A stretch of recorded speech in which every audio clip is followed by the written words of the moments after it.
Hello दोस्तों। I hope कि आप लोग बहुत अच्छे होंगे। मैं देसी तेवर से गोविंद तिवारी आपका हार्दिक स्वागत और अभिनंदन करता हूं।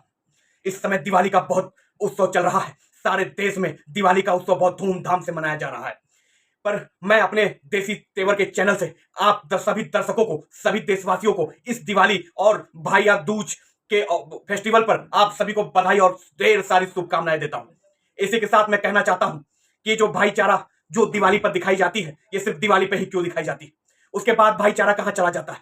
वो जो व्यवहार जो दिवाली पे उमड़ के आती है, उसके बाद कहाँ चला जाता है? ये जो दिवाली पे जितना जो सजा घरों को सजाया जाता है, लोगों को घर पे बुलाया जाता है, उसके बाद वो प्यार वो मोहब्बत कहाँ चला जाता है?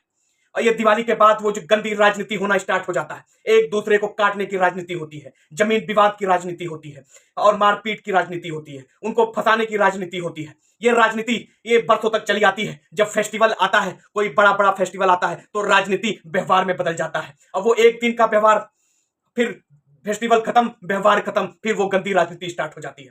मैं सभी देशवासियों और जनता से कहना चाहता हूं, ये जो दीपावली का शुभ अवसर है, ये साल बहुत जल्दी बीत गया, पता ही नहीं चला। बहुत सारी जनता के अंदर ये उत्सुकता होगी कि ये साल बेकार गुजर गया, और बहुत लोगों के अंदर ये होगी कि ये साल बहुत अच्छा गया। ये मैं कहना चाहता हूं कि हर साल अच्छा और हर दिन दिवाली क्यों नहीं हो सकता। इसीलिए मैं सारे देशवासियों से कहना चाहता हूं कि व्यवहार बहुत बड़ी चीज है। योगी आदित्यनाथ ने एक बात बोली थी कि बटेंगे तो कटेंगे। और ये एक तरह से जो इतना बयानबाजी को इतना तूल पकड़ लिया गया, उसको अनर्थ और नेगेटिव पॉइंट में देखा गया। इसे अगर आप पॉजिटिव पॉइंट में लें तो ये बहुत अच्छी चीज सीएम योगी आदित्यनाथ ने बोला है।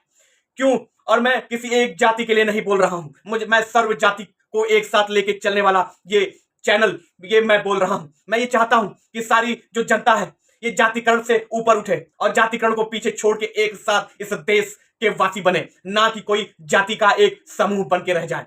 मैं ये कहना चाहता हूं कि ये दिवाली पे जितना अहंकार है, जितना द्वेष है, जितने जितने जमीनी विवाद हैं, जितने अनेक तरह के जितने विवादों में फंसे हुए लोग हैं, इन सबसे छुटकारा पाने के लिए एक दूसरे के साथ बैठें, वार्तालाप करें, बातचीत करें और इस उलझन को सुलझाने की कोशिश करें और अगले साल नया दीपावली मनाने की प्रक्रिया में लग जाएं। क्योंकि जब तक उलझन खत्म नहीं होगी, तब तक कोई अच्छा मार्ग दिखाई नहीं देगा।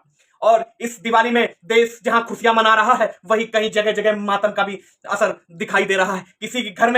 किसी घर में इस वर्ष कोई किसी की मृत्यु हो गई, तो उसके बाद वो दिवाली एक साल नहीं मनाया जाता है। उसके उसके दर्द को पूछिए कि सामने जो दिवाली चमक दिखाई दे रही है, पूरे गांव पूरे शहर में चमक दिखाई दे रही है, बस उसी का घर सूना पड़ा हुआ है।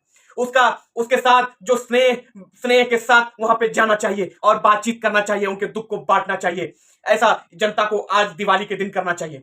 पर ये जो व्यवहार है, वो सिर्फ दिवाली के दिन ही नहीं, सिर्फ होली के ही दिन नहीं, सिर्फ भैया दूज के दिन नहीं, हर दिन होना चाहिए, हर समय होना चाहिए। जब कोई आपके पास आए तो उसका सम्मान करें, सत्कार करें, ना कि उसका बहिष्कार करें।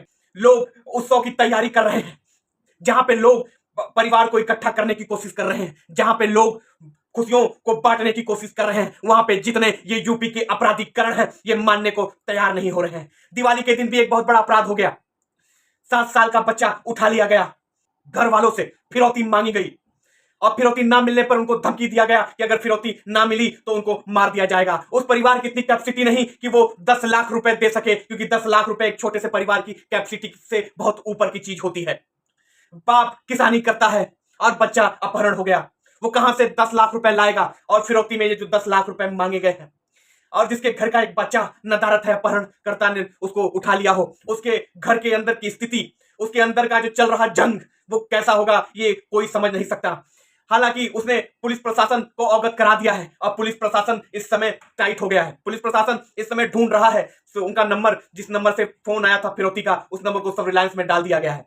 यह मामला योगी आदित्यनाथ के पास भी पहुंच गया और योगी आदित्यनाथ ने पुलिस प्रशासन को चेतावनी देते हुए ये कहा कि 48 घंटे के अंदर अंदर वो बच्चा घर के आंगन में खेलता और कूदता दिखाई दे। इसके साथ वहां के एसपी साहब इस समय तनतनाए हुए हैं, क्योंकि योगी आदित्यनाथ का आदेश है, इनकार कैसे कर सकते हैं। और इस समय जो दिवाली का उत्सव मनाने के लिए जो छुट्टियां हैं, बहुत सिपाहियों और बहुत अफसरों का रद्द कर दिया गया। इस एक अपराधीकरण की वजह से पूरा माहौल खराब हो जाता है, गंदगी फैल जाती है। अभी प्रशासन ने नाकाबंदी कर दिया है और ढूंढने की कोशिश कर रहे हैं। सारे अपराधी, छोटे से बड़े अपराधी को रिमांड में लिया जा रहा है, क्योंकि योगी आदित्यनाथ का सख्त आदेश है कि 48 घंटे में वो बच्चा मिलना चाहिए। 48 घंटे में चाहे आप एसटीएफ लगाइए, चाहे आर्मी लगाइए, चाहे कोई किसी भी तरीके से आप उस लड़के को खोज के उसके घर तक पहुंचाने का काम करें। यह सीएम योगी आदित्यनाथ का तगड़ा चेतावनी पुलिस प्रशासन के अंदर तक हिला दिया है। और अभी आगे चल के ये देखना है कि 48 घंटे में क्या वो बच्चा वो अपने माँ बाप के यहाँ पहुंच पाता है या मामला कहीं और भी तूल पकड़ सकता है।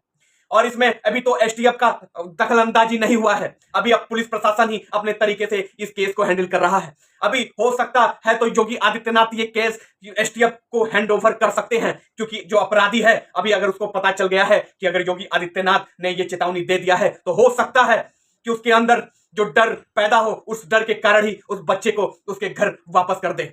अभी तो कुछ इसमें कहा नहीं जा सकता है, अभी आगे क्या होगा अभी ये तो देखना है। और ऐसे ही वीडियो को देखने के लिए चैनल को लाइक करें, शेयर करें, सब्सक्राइब करें। मैं मिलता हूं अगले ब्लॉग में, तब तक के लिए जय हिंद, जय भारत।